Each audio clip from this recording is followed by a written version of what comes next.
Welcome to the presentation of April's Tops Tiles Triumph of the Month. Will it be Zach Henry? Will it be Tute Moroni? Or will it be Jasper Visa? Over to Sian from Tops Tiles to let you know. Brilliant, thank you. Yes, delighted to be here to announce the April Triumph of the Month winner. It's actually the closest call that we've seen so far. So there were only 7 votes between first and second place. But I'm thrilled to announce that the well-deserving winner was Zach Henry. So congratulations, Zach. Thank you to everyone at Tops Tiles, and thank you to all the supporters. I really appreciate it. And thank you especially to Tracy Holland, who, courtesy of Tops Tiles, has won this signed shirt. So, yeah, thank you very much, and congratulations, Tracy. So yeah, congratulations on winning. Really well deserved, and the try looked really impressive. But are you able to give us a talk through it? Yeah, I think if I remember rightly, I think Johnny Mack, who was playing 10 that day, he put up a perfect kick, and Mateus and Harry Potter with a brilliant chase, and they managed to sort of win the ball back, and Harry put an offload into my hands. And to be honest, I just got to do the fun bit. I think they put in the work, the sort of stuff that we work on at the training ground, and I managed to find myself in a bit of space and finish the try. But I'll be honest, it's pretty much down to Johnny's kick and the 2 lads putting in the hard work to chase it. Perfect, but no, that's okay. You reap all the glory at the end. That's fantastic. And the whole match was really exciting. Actually, there's loads of end-to-end action. So can you talk us through the whole game? So how did it feel to play in such an exciting quarter-final?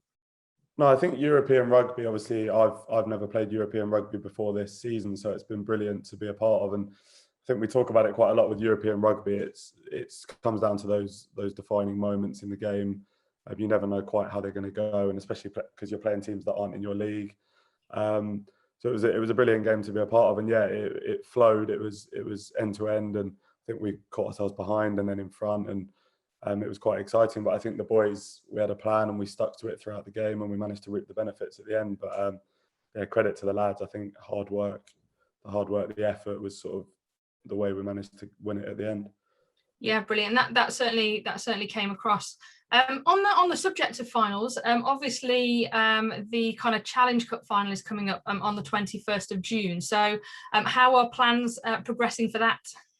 Yeah, it's good. I think it's a weird one because obviously as a group we're buzzing to be in the final and go to Twickenham, and I think as a group, including the backroom staff, the staff, everyone throughout Tigers and the players, I feel like we deserve it. We've worked incredibly hard to play like we have in Europe and across the Premiership, but it's a weird one because obviously we've got a game this week on Saturday against Quins, and obviously I think with sport it's important that you don't look too far ahead, so we've got to look to the job at hand this week against Quins. But having said that, obviously we're all really excited at the possibility of silverware and playing at Twickenham, and obviously it'll be the first game that we've got crowds back. I think we're allowed 10,000 in, so it'll be good to have some of our friends and family there and sort of hopefully win some silverware. Yeah, definitely. And you mentioned Saturday's upcoming game against Harlequin. So how's everyone feeling? How's everyone feeling about that, and how are the preparations going?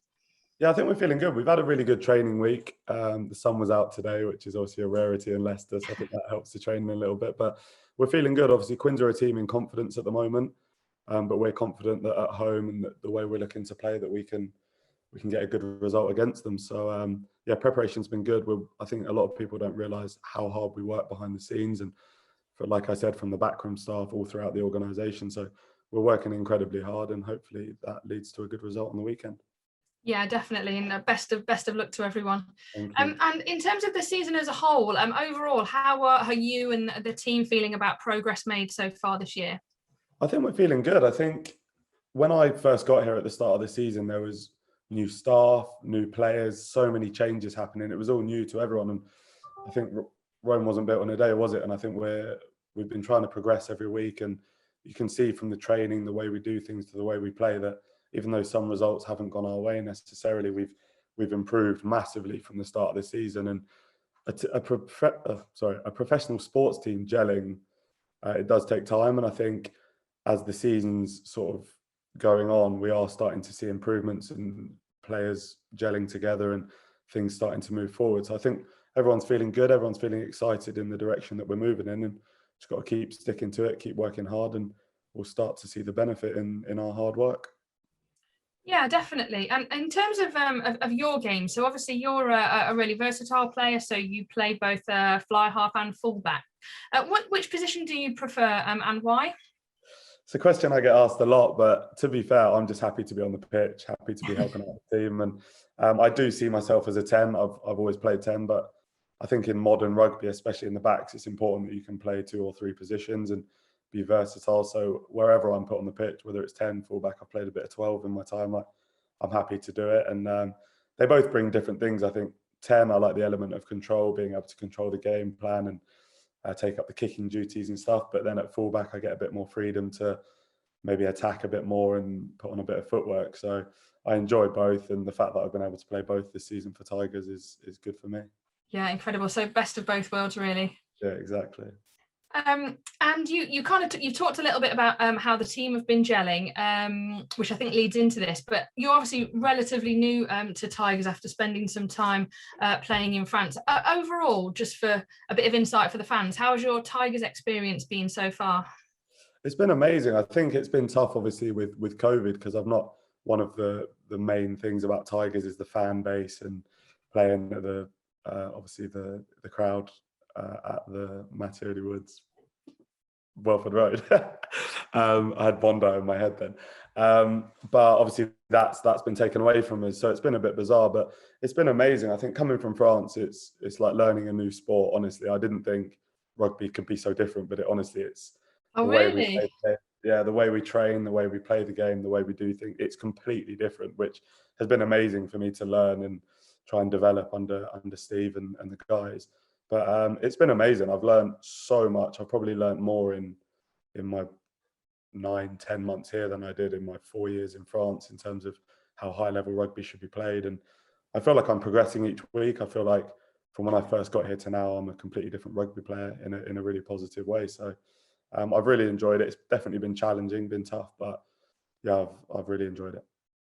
Oh, brilliant. No, that's fantastic to hear. And just one last question. We've touched on it a little bit, but obviously it wouldn't be a conversation in 2021 without mentioning COVID. You obviously joined the club during lockdown, which must have been very strange and very hard, I imagine. But how excited are you now to start welcoming fans back to the ground? And how do you think that's going to impact your game? Yeah, I think it's massive. I think, yeah, I moved country during a lockdown, which was so weird. So I didn't really get to, it was sort of with quarantine and everything, I was just stuck in the apartment. So that was definitely weird. But I think welcoming crowds back is going to be massive. Obviously, I think we've got one home game at the end of the season where we might be able to bring crowds in. And I think like the players really want it, the players deserve it, but also for the fans, it will be amazing because they've had to watch through the TV and it's never the same. And we know we get told the support that's being given on social media or out there, but we don't really get to feel it. So I think being able to welcome fans back will be so good. And if we can put on a performance in front of a home crowd in the last game of the season, I think that would be amazing for the fans, but also for us. Yeah, fantastic. So everybody looking back to a bit of normality, which is great. Well, that was it from me, Zach. It's really nice to talk to you. Congratulations again on winning April Triumph of the Month. Enjoy your champagne and yeah, good luck for the rest of the season. Thank you very much. Been a pleasure.